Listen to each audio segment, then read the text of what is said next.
c'est même pour moi la rencontre, c'est ce qui permet de reconnaître deux choses essentielles. Un, l'altérité. Je ne suis pas omnipotent, je ne suis pas tout, j'ai besoin des autres. Et deux, et là c'est essentiel, c'est je dois remercier quelqu'un pour un moment. Et d'ailleurs, la création de l'humain, je fais attention au mot que j'emploie, pas dit l'homme, l'humain, il est Zachar ou Nekeva, il est déjà duel, il y a mâle et femelle, Zachar masculin, Nekeva féminin, ensemble. Et c'est après que non pas Dieu prend une côte de Adam, mais Dieu prend un côté, on le sépare, pour être deux. Et quand on dit que nous sommes à l'image de Dieu, c'est l'un et l'autre ensemble. Ça, c'est l'image de Dieu. Donc, si on réfléchit bien, pour incarner, pour être à l'image de Dieu, on ne peut pas le faire seul, il faut faire une rencontre qui vous permet d'être vous-même. Puisque vous n'êtes chalem complet que quand vous rencontrez. La rencontre, par nature, c'est la complétude de vous, et donc c'est l'embellissement de monde, puisque c'est le reflet de la divine. Voilà le secret du système. On le voit avec Noé, qui conclut tout de suite une alliance avec Dieu, une vraie alliance, pour un nouveau départ. Donc, Dieu dit à Noé, moi j'ai besoin de toi, et Noé dit à Dieu, j'ai besoin de toi. C'est un truc assez pathétique quand vous réfléchissez bien. Regardez, pourquoi? Quand vous regardez la Torah, c'est très étonnant. Quand Dieu demande à Noé d'entrer dans l'arche, suivez bien ce truc-là, c'est marrant. Je pourrais vous le montrer dans le texte si vous n'avez pas confiance, mais sinon, c'est comme vous voulez. Vous voulez dans le texte? C'est rigolo? Vous me faites confiance. Vous me faites confiance. Ça va plus vite. Dieu dit à Noé, entre dans l'arche, toi et tes fils, ta femme et les femmes de tes fils. Vous avez vu ce que ça veut dire? Rentrez dans l'arche, les garçons d'un côté, les filles de l'autre. Vous avez entendu? Dans l'arche, ça va chauffer, toute l'humanité va mourir, vous allez être occupé à nourrir les animaux pendant 40 jours, puis pendant 1 an. Laisse tomber la vie de couple. Voilà. Cherchez pas. Laisse tomber. Il n'y a que 3 animaux qui vont avoir des relations sexuelles avec leur conjoint, le corbeau, le chien et un troisième, je lui toujours. 3. Quand il sort de l'arche, Dieu dit à Noé, sors de l'arche, toi, ta femme, tes fils et leurs femmes. Sous-entendu, reprenez la vie commune. Regardez le verset, il y a marqué Noé est sorti, lui et ses fils, sa femme et les femmes de ses fils. Ils sortent séparés, les garçons des filles. Au fond, ils sont tétanisés de peur. Ils ont peur de l'altérité. Ils ont peur de la rencontre qui amènerait à reconstruire le monde. Pourquoi prendre le risque de faire un nouveau monde si Dieu peut le détruire en claquant des doigts? Donc, plus rien. J'ai connu ça. J'ai connu ça avec des rescapés de la Shoah qui avaient 2 tentations assez opposées que j'ai vues chez les uns et les autres. Certains ont voulu tout de suite fonder une famille. Je pense que les amis les plus mal que les canons justement. Ils se sont mariés 3 semaines après la fin de la guerre. Ils s'étaient rencontrés dans un commando de travail. Il l'avait vue, elle était lumineuse. Il m'a raconté comment il a vu sa femme, c'était miraculeux. Bon, bref, 3 semaines après la fin de la guerre, leur libération, 3 semaines, ils se marient pour dire nous, on va vivre. Et j'en ai connu d'autres qui ont dit nous, on ne veut plus prendre de risque d'avoir des enfants pour qu'ils risquent de subir ce qu'on a subi. Et ces personnes, dont une que je pense en particulier, a attendu d'être plus âgée que l'âge où on a des enfants pour avoir cette pulsion de vie, de transmission et se marier et avoir des enfants. Mais il y avait cette idée comme Noé. Et sa femme, et ses enfants et leurs femmes. Non. On sort Noé et ses garçons d'un côté, sa femme et les filles des garçons de l'autre, femme et homme séparés.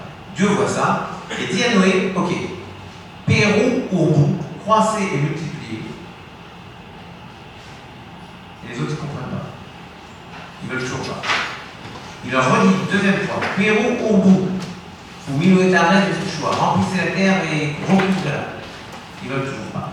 Dieu dit à Noé, ok, je fais avec toi une alliance, voilà, je te mets un arc-en-ciel, dès que j'ai envie de vous éclater la tête, je mets l'arc-en-ciel, je pense c'est bon, j'ai promis à Noé de pas noyer la terre à nouveau. Promis, je n'ai pas peur, je ne vais pas vous détruire, allez-y. Il ne bouge pas. Noé plante une vigne. Et là, il se saoule. Il se saoule, qui est une façon de refuser sa responsabilité de reconstruire le monde. Et là, il se passe que Ram, animé de ses pulsions, va, sur le verset, dévoiler la nudité de son père. Enfin, je vais expliquer, si vous voulez, ce que ça l'air. Enfin, ce que dit Rachid. Bien. Là-dedans, Dieu fait une alliance, c'est-à-dire rencontre. Il rencontre Noé pour lui dire, maintenant, ça suffit. Il faut que tu fasses croître et fructifier le monde. Donc, il faut que tu aies des enfants. Enfin, tes enfants et des enfants. Et donc, il faut maintenant avoir confiance. La rencontre, l'alliance, va nous permettre de sceller cette confiance. Autre rencontre très importante, les anges qui rencontrent Abraham. C'est le concept de l'hospitalité. C'est-à-dire que l'hospitalité transfigure une personne. Vous êtes vous, vous recevez des gens, vous n'êtes plus vous. Vous êtes vous, plus quelque chose d'eux. Quand on reçoit des invités, on n'a pas notion à quel point on les accueille. Il ne s'agit pas d'obliger les gens à vivre ce que vous voulez, il s'agit de les recevoir. Et d'ailleurs, vous remarquez que la tente d'Abraham est ouverte sur les 4 côtés. Abraham ne voulait même pas obliger quelqu'un à faire un détour de sa route pour entrer par sa porte. Pour imaginer, bon, tu passes par la porte que je veux que tu utilises. Non. Abraham ouvre sa tente des 4 côtés pour dire chacun arrive par là où il vient, comme il est. Mais pourquoi? Parce que, quand vous réfléchissez bien, en fait, lui, il ne sait pas que ce sont des anges. Mais ces personnes lui apportent quelque chose et il se trouve que l'un va guérir. Vous allez me dire, c'est plus simple, ce sont des anges. D'accord. Mais le principe, c'est de dire l'accueil, l'hospitalité amène toujours quelque chose. L'un va guérir, l'autre va lui annoncer que Dieu va détruire son mort, et le troisième lui annonce qu'il va avoir dans un an, pile poil, un enfant, un garçon. Donc, vous voyez que la rencontre avec eux va permettre pour Abraham d'embellir le monde, la guérison et l'annonce de cet enfant. Je ne vous parle même pas de la rencontre entre Moïse et le peuple d'Israël et avec Dieu. Moïse ne veut pas, c'est ça qui est étrange. Vous regardez le chapitre 3 d'Exode, Moïse ne veut pas faire sa mission. Je peux pas, je parle mal, je bégaye, je suis occupé, j'ai piscine. Enfin, il dit plein de trucs à Dieu. Dieu réagit, Dieu répond. Je sais ce que Dieu s'énerve. Ça suffit complètement tes histoires. Tu vas y aller, c'est tout. Aaron va parler pour toi. Je vous pose une question simple. Très simple. Moïse dit à Dieu, je parle mal, je bégaye, je ne sais pas parler en public. Ok? Imaginons.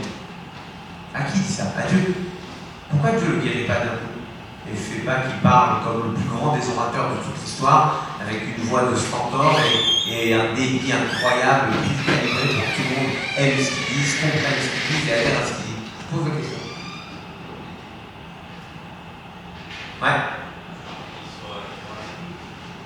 C'est pas mal. Ouais. Courageux, qui progresse, c'est pas mal. Non, ça c'est mignon, mais.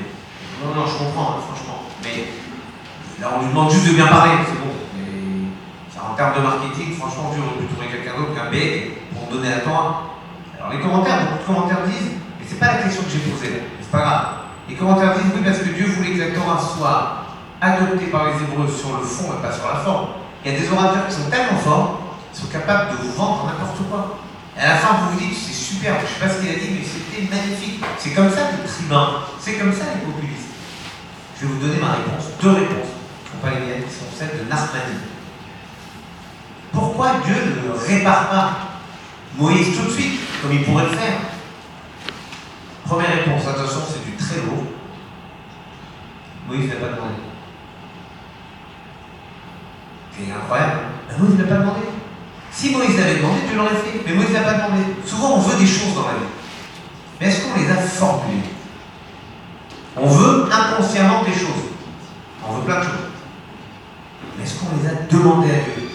Et quand Dieu, d'ailleurs, a une bagarre terrible avec Moïse, parce que Dieu veut se débarrasser du peuple, il en a marre, il veut l'ordre, et que Moïse a argumenté pied à pied contre Dieu pour dire tu ne peux pas toucher ce peuple, à la fin, Dieu cède et dit Salarti kitvarecha. J'ai pardonné selon ta parole. C'est parce que tu as parlé, demandé, argumenté pour ce peuple que je leur ai pardonné. Moïse n'a pas demandé à Dieu. C'est une réponse incroyable. Parce que des fois, on hurle, on trépide, j'ai pas ça, je ne veux pas, pourquoi? Est-ce que tu l'as demandé? Non. Bien. Souvent, les gens, mais dans la vie, je ne parle même pas avec Dieu, dans la vie, on est quelque part et moi j'ai vu ça, enfin, un ministre, c'est un truc, un des obsèques de quelqu'un, et ça a coûté, on aime bien cette personne, j'ai coûté du ministre, et le ministre m'avait dit, bon, si je dois parler, j'ai pris un discours, Personne n'a demandé de parler. Parce qu'ils étaient là, c'est la famille, c'était douloureux, c'était un jeune, 50 ans. L'ami a parlé, le machin a parlé, le frère a parlé. Ils n'ont pas pensé à mon ministre, moi, je ne suis pas voulu me lever dans la famille, le ministre a fait pas mal de choses. Mais au fond, lui, il avait préparé ce qu'il voulait parler. Et s'il voulait parler de ce qu'il dit à la famille, de ce que vous permettez que j'explique trop, ils auraient été très flattés que le ministre parle aux obsèques de leur frère et de leur fils. C'est normal. Il n'a pas demandé. Des fois, on veut des choses, on est malheureux chafouin que ce ne soit pas passé, et tu n'as pas demandé, il fallait dire. Deuxième réponse de Narmanide, pardon, c'est pas même Narmanide. C'est incroyable. C'est que tout ça lui vient, ce bégaiement en Moïse. L'ami Edrach nous raconte que, petit enfant, bébé, jeune, il avait joué avec la couronne de Pharaon, il l'a mis sur sa tête. Le magicien, on dirait Pharaon, c'est un signe, ce petit va te détrôner. D'autres conseillers disaient Pharaon, mais non, c'est un enfant, il joue avec ce qui brille. Eh bien, on va faire un test. Ils font un test et ils mettent deux plateaux devant le bébé, de l'or sur un plateau, et sur l'autre, ils mettent des charbons ardents. Ils sont plus brillants que l'or. Moïse veut aller vers l'or, et l'ange, Gabriel, le pousse sa main vers les charbons ardents, il prend le charbon ardent, il le met dans sa bouche, c'est là qu'il éveille. Donc, son handicap, c'est le résultat d'un miracle qui lui a sauvé la vie. On ne peut pas enlever la preuve d'un miracle. Donc Dieu ne veut pas enlever ça pour ne pas l'empêcher de penser en permanence à ce miracle qu'il lui a fait. Donc, cette rencontre entre Dieu et Moïse, puis Dieu et le peuple, elle va transformer et la vie de Moïse et la vie du peuple qui était dans l'esclavage, qui va sortir de l'esclavage. Donc on peut parler d'embellissement. C'est la rencontre entre les trois qui va permettre l'embellissement des situations du peuple. La rencontre, c'est toujours dans la Torah source de guérison, de pardon ou de réconciliation. Mais je suis un peu tricheur, parce qu'il y a aussi des rencontres horribles. Enfin, je ne fais pas la rencontre de Jacob et Ésaü, mais c'est pas de la guérison, c'est pas fun, mais c'est plutôt de la bagarre sérieuse. Ça s'appelle l'hospitalité, je vous l'ai dit, et c'est une ouverture à la différence. S'il est différent, il m'apprend à dépasser ce que je croyais de lui, une barrière sociale. Chaque rencontre est donc porteuse de sens, et c'est une occasion de grandir. Dans la Torah, c'est toujours une occasion, les rencontres, de grandir spirituellement. Regardez une des rencontres les plus discrètes de la Torah. Jacob envoie son fils Joseph prendre des nouvelles de ses frères. Les frères le détestent. Et pourtant, il y va. Il dit à son père, ok. Le père, il se dit, bon, ils vont peut-être l'engueuler un peu, ils vont se rabibocher tous ensemble. Joseph est sur le chemin, il rencontre un homme et il lui demande qu'est-ce que tu fais? Le bonhomme demande à Joseph qu'est-ce que tu fais? Il répond cette phrase Et Tachai Anochi Mekakesh, ce sont les frères que je cherche. Cette rencontre va lui permettre d'élaborer, pour moi en tout cas, l'une des phrases les plus incroyables de la Torah, je cherche mes frères. Il m'aime pas, m'en fous, je cherche. Une façon de dire, je cherche le lien de fraternité que je peux construire avec chacun de ceux que je peux croiser, de sororité, des filles. Donc cette rencontre, il n'y a rien. Elle amène Joseph à dire et Achai et Nochi le Bakesh.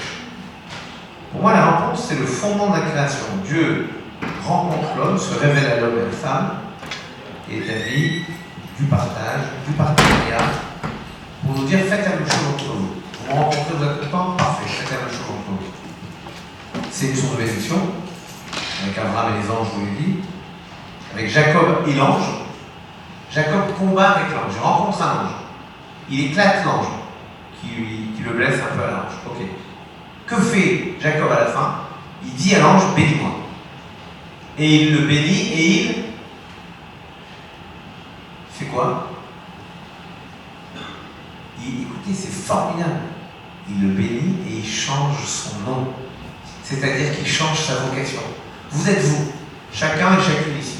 Okay? Vous êtes vous, ce que vous êtes.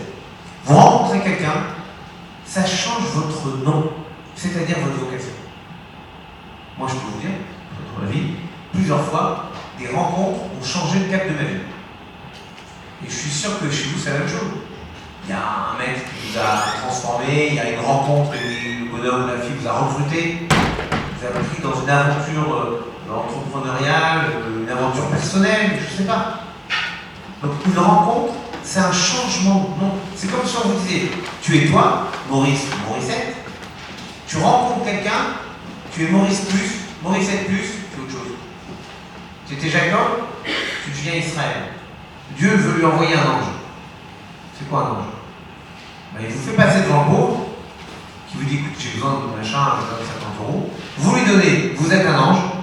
Vous ne lui donnez pas, vous avez refusé la mission que Dieu vous a proposée. C'est pas compliqué. Vous voulez être un ange, oui ou non? Et au fond, chaque fois qu'on rencontre quelqu'un, c'est potentiellement un ange.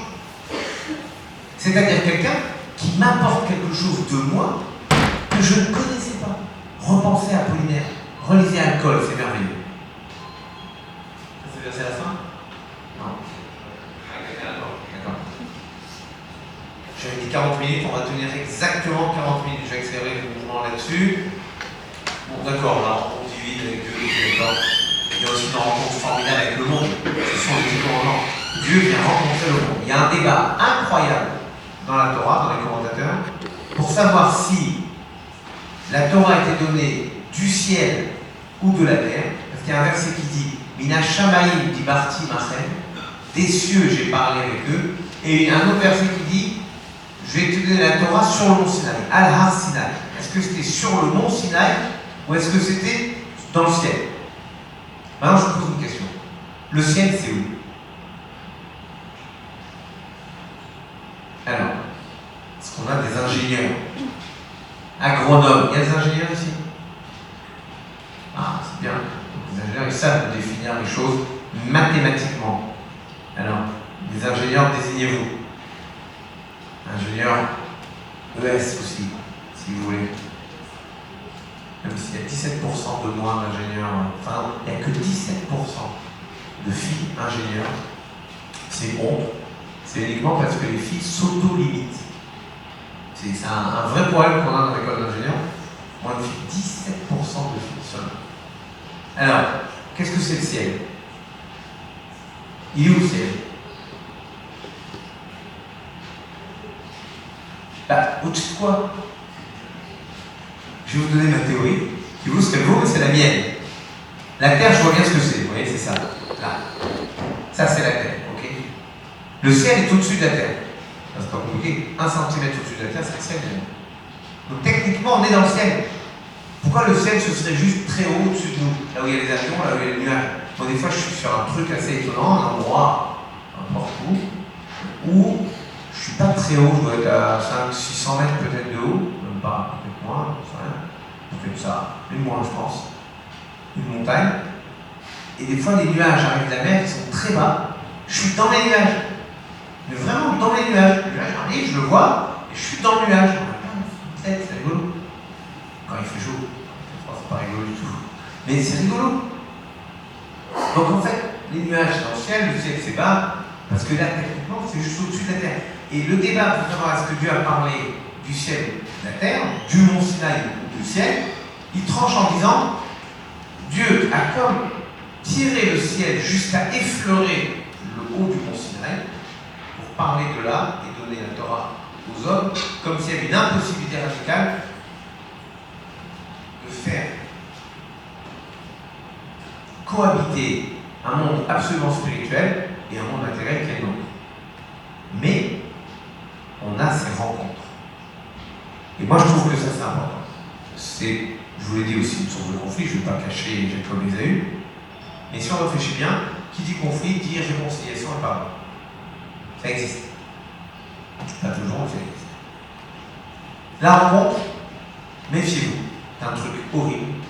C'est croire que la rencontre, c'est rencontrer les mêmes que soi. La rencontre, c'est rencontrer des autres que soi-même.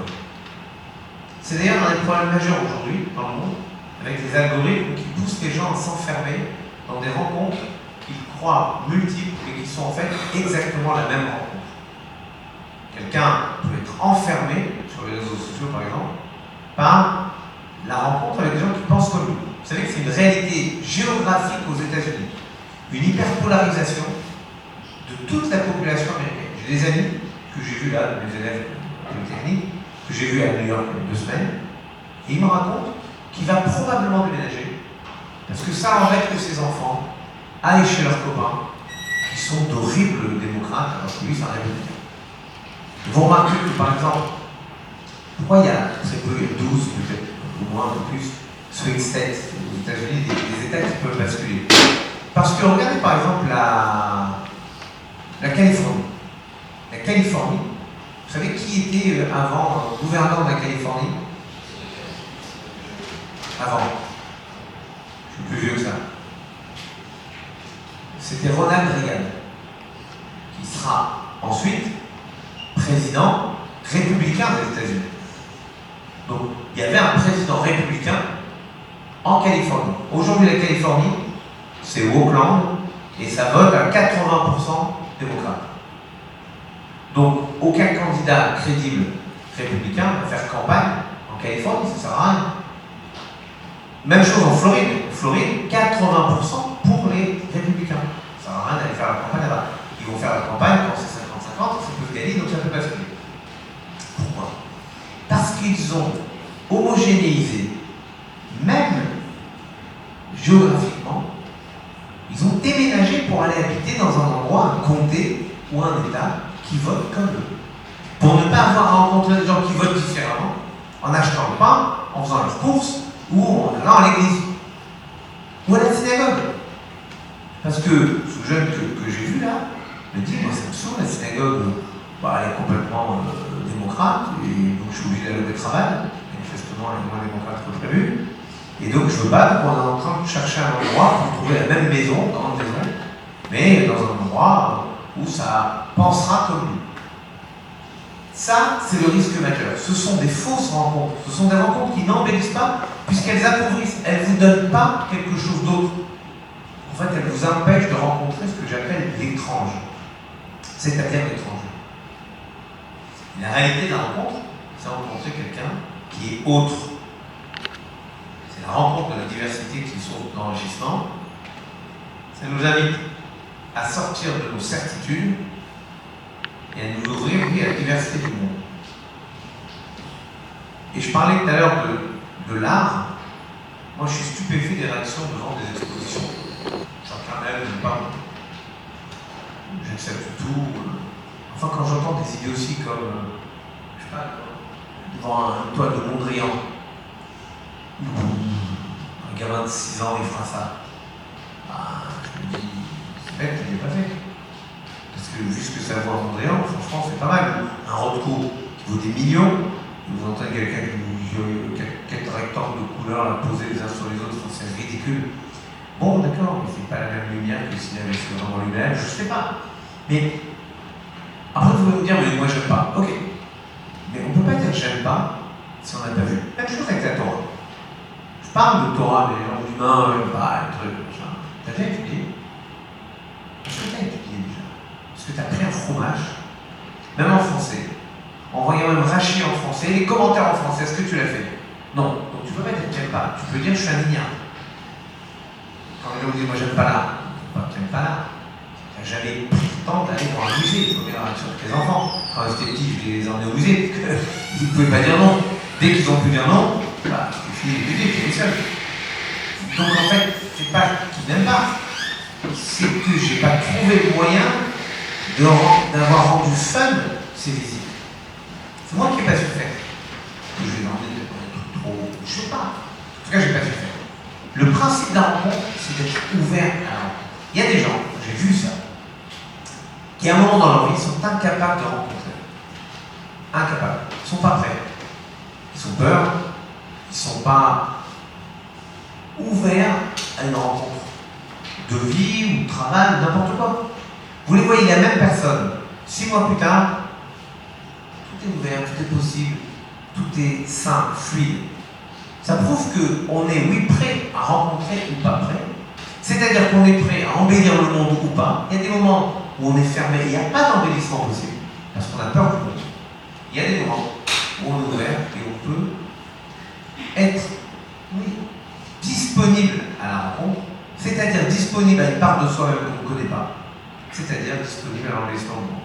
Voilà la petite réflexion que je voulais partager avec vous. Et maintenant, nous avons, comme prévu, 15 minutes, pas 20, 15 minutes de questions. Je vous écoute. L'idolâtrie, c'est l'idolâtrie de soi-même. La véritable idolâtrie, c'est l'idolâtrie de soi-même. Vous voyez une œuvre, elle vous bouleverse. Voilà, vous ne dites pas l'artiste, c'est bon Dieu. Vous dites, il a quelque chose de prophétique. Moi, je pense, c'est une conviction que j'ai, que les plus grands artistes ont quelque chose de prophétique.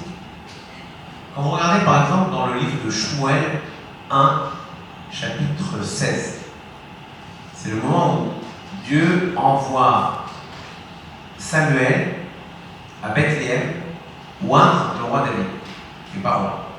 Il arrive chez son père et lui dit, bon, je vais prendre ton fils. Alors il sort le fils polytechnicien, 90, machin, Samuel, non, c'est pas celui-là. Il ne pas grave. Il sort le fils, 1m88, énarque, formidable. C'est pas celui-là. Il dit, j'en ai un autre, donc ne te casse pas, j'ai tout ce qu'il faut à la maison. Il lui en sort un autre, HEC, formidable, 1m82, formidable, machin. 1m82, c'était la taille de Bob Moran, dans les aventures de Bob Moran, et c'était mon rêve quand j'étais petit, donc vous voyez que je n'ai pas vraiment atteint tous mes rêves dans la vie. Mais 1m82, il est parfait. Non, c'est pas celui-là. Il lui en sort 6 comme ça, il lui dit, non, j'en ai pas d'autre. Arrête, tu as un fils. Bon, j'en ai pas d'autre, Tu as un fils. Bon, j'ai le petit David, là, qui s'occupe du troupeau, il est tout rouge, il laisse tomber, il ne fait rien. Amen. C'est lui. Il va oindre le roi David. Parallèlement, le verset suivant, il y a marqué Veruach Ra'a, et il y a un souffle mauvais qui vient sur Saül, mais est à Elohim de Dieu, qui vient de Dieu. Ruach Ra'a. De là, j'en déduis qu'au fond, tout vient de Dieu. Et que, qu'est-ce qu'un artiste? C'est quelqu'un, à un moment, qui capte une vibration de la société et qui est capable de transcrire cette vibration en une œuvre, une toile, une chanson, un livre. Pourquoi il y a des livres qui nous bouleversent tous? Pourquoi il y a des œuvres qui nous bouleversent tous? Pourquoi des artistes deviennent quasiment des icônes d'une époque? Il y a un film qui sort sur Bob Dylan. Je ne l'ai pas encore vu, mais Bob Dylan, quand il a 18 ans, c'est l'icône absolue de l'émergence de cette génération qui ose vivre et penser seul. Bob Dylan, dans Blowing in the Wind, enfin bref, c'est une époque incroyable. Il est tellement, et là j'ai bien travaillé dessus, il est tellement perturbé par ce qu'il fait qu'il n'arrive plus à trouver la rencontre avec lui-même. Vous savez ce qu'il fait? Il se convertit. Bob Dylan est juif. Il s'appelle Robert Zimmerman. Il se convertit au catholicisme. C'est peut-être ça va marcher mieux comme ça. Et donc, il fait 4 albums, 3 S et 1 I, Slow Train Coming, on croit dessus, c'est un bonhomme qui a une pioche, enfin la pioche elle est peut-être de croix, je ne sais pas comment, et derrière, il y a un télégraphe avec une groupe. Okay. Slow Train Coming, peut-être 4 ou 5 des plus belles chansons de Bob Dylan. Puis là, Saved, sauvé, formidable, puis là, Street Legal, puis il fait Infidèle. Et là, Infidèle, il revient au judaïsme. Bon, ça marche pas plus, je peux faire autre chose. Comme s'il recherchait la rencontre de quelque chose. Il y a d'autres artistes comme ça, qui ont tâtonné pour chercher cette inspiration qu'ils avaient. Un autre chanteur étonnant, qui s'appelle Cat Stevens, mais évidemment vous ne connaissez pas, trop jeune, la seule qui a dit oui, mais voilà, ils font un âge, certains comme le mien, c'est vrai. Cat Stevens, il a fait probablement deux des plus beaux albums de l'histoire, un qui s'appelle Steve for Tillerman, et l'autre qui s'appelle Monaco Jacob, avec des chansons très connues. Lisa, Lisa, Salina, on ne connaît pas. Vous avez besoin de voir autre chose que Beyoncé, ok? Il n'a plus l'inspiration, il a réussi à comprendre, il se convertit à l'islam, il se fait appeler Youssouf Islam, il n'a pas fait un seul disque depuis. Ouais, il a fait un disque, mais rien de marquant. Ils ont cette pulsion qui les pousse à chercher ces vibrations. C'est-à-dire que, oui, moi je crois qu'il y a des fois des rencontres, alors ça peut être un opérateur, ça peut être un modèle pour un artiste qui va bouleverser sa vision des choses. Modigliani, quand il rencontre Jeanne, il a un modèle pour lui parfait, il l'a peint, il fait ses filles avec ses couilles immenses, qui sont complètement inexistantes, mais c'est comme ça qu'il voit cette fille, et ça donne des œuvres pour que Modigliani. Bref, tout ça pour dire, c'est pas l'idolâtrie, évidemment, c'est quelque chose qui embellit le monde. Maintenant, si vous parlez d'idolâtrie, il y avait quand même 2 chefs de l'art sur l'Arche Sainte, quand Moïse voit le peuple attaqué par des serpents brûlants, Dieu lui dit de faire un serpent en airain. Il ne faut pas dire tout, c'est idolâtrie, sinon on en finit plus. Première Guerre mondiale, il y a le mouvement dadaïste qui a été créé. C'est aujourd'hui spécialement, ça a été le 5 février 1916 à l'occasion de l'ouverture d'un cabaret à Zurich. Et le mouvement dadaïste, au-delà de suivre tout ce qui est autour du surréalisme et de l'expressionnisme dans l'art, c'est aussi beaucoup provoqué pour susciter ou pour reconstruire une idée dans une façon d'embellir notre quotidien ou la vie ou peut-être des idéaux politiques. Comment est-ce qu'on pourrait faire avec l'art dans une manière, dans une forme de provocation C'est une très très bonne question et ça marche dans la vie. C'est formidable, ça marche dans la vie. Le dadaïsme, c'est ce mouvement qui va casser tous les codes. On était dans une époque qui cassait les codes. L'impressionnisme, par exemple, est rejeté comme une sous-culture, c'est une honte. Ils ont des salons particuliers où ils exposent des toiles, et je vous parle de toiles qui sont maintenant à Orsay, qui sont Louvre, qui sont partout, qui sont à l'Orangerie. Je vous parle de Monet, je vous parle d'œuvres incroyables qu'on rejette parce que c'est inadmissible. Le pointillisme, le ciselé, voilà, c'est une horreur. Le dadaïsme vient et casse tous les codes. Il vient après le cubisme. En fait, il y a le cubisme qui défait, déconstruit l'image typique de quelqu'un. En fait, on parle nous des artistes qui ont percé, et ceux qui créent les mouvements ne sont pas forcément ceux qui percent. Le premier qui utilise le cubisme, c'est quelqu'un comme Braque, par exemple, qui est connu pour des oiseaux, alors qu'il a tout fait, c'est formidable.